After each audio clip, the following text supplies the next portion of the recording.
gusto natin mangyari. Tama. At saka kung anong mangyayari kapag hindi natin, kung wala tayong gagawin. Oo.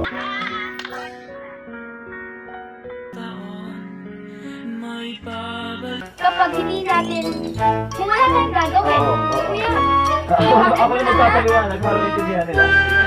Si tatay, laging iniinis ni Tita Asun. Lahat sila nagtatanong where's Tita Sita. Finally, nung nakita ko yung reaction ng mga kapatid ko.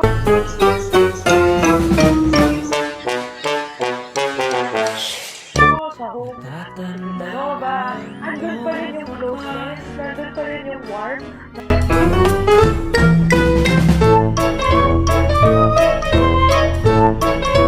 Namin siya, parang kahit na walang salita na lumalabas, naintindihan namin. Naintindihan namin siya.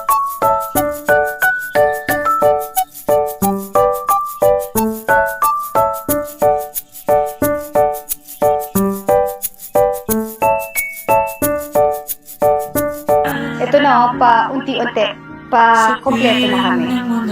The family was lost for a while. But now, someone that I used to love. Happy kami na tinanggap mo kami ulit. Sabi ko nga sa inyo, guided kami by tatay. Alam ko na nanonood sa amin si tatay na When I wake up each morning, trying to find myself. masaya-masaya.